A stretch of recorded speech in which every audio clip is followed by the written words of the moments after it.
கையால் ஆகாததுன்னா வேற ஆள்கிட்ட கொடுக்குறோம். சாதி வாரி கணக்கெடுப்புனா மத்திய அரசு எடுக்கணும், இதுன்னா எடுக்கணும். இங்க வந்தா மாநில உரிமை, மாநில தன்னாட்சி, இதெல்லாம் மாநில உரிமையில வருதா? சிபிஐ விசாரணைல இவ்வளவு பெரிய காவல்துறை, ஏன் காவல்துறையை நான் கவலைப்படுத்துறேன். எப்படியா அடிச்சு கொல்ல தெரிகிற காவல்துறை, அவ்வளவு வலிமையான காவல்துறை விசாரிச்சு நீதியை நிலைநடத்தியத இது என்ன? இன்னும் இந்த மக்களை ஒரு பைத்தியக்கார பயில கூட்டம் தான் நினைச்சிட்டு நீங்க அலைகிறீங்க. ஆமா, இத்தனை அடியில கொல்லக்கூடாது, 40 அடியெல்லாம் ரொம்ப அதிகம். ஒரே அடியில கொல்ற மாதிரி பயிற்சி கொடுக்கணும். பயிற்சி அளிக்காத காவல்துறை, பயிற்சி அளிக்காம காவல்துறை பணிக்கு ஏன் எடுத்த? மனிதாபிமானத்துக்கு என்ன பயிற்சி கொடுப்பிய? மனிதாபிமானத்துக்கு என்ன பயிற்சி? ஒரு அடிப்படை தகுதிங்க ஹியூமன் பீயிங்கிறது.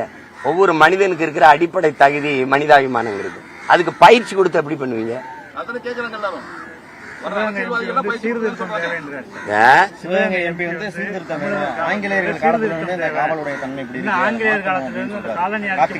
அதை நான் வரவேற்கிறேன். நீங்க தானே 60 ஆண்டுகால விடுதலை பெற்ற 78 ஆண்டுகால இந்தியாவை அரை நூற்றாண்டுகள் ஆண்ட பெருமக்கள் யாரு? சீர்திருத்தம் பண்ணாம என்ன சீப்பூச்சி சீவிட்டு இருந்தில? ஏதோ தோன்றத பேசுறது. சீர்திருத்தம் செய்ய வேண்டும். யாரு செய்யறது? சீமானா? சீமானா? அதிகாரத்தில் இருந்தது யாரு?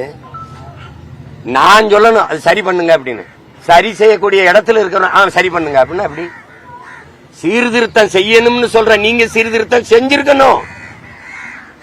நீங்களே எங்களோட சேர்ந்து சீர்திருத்தம் பண்ணணும் பேசிட்டு கூடாது.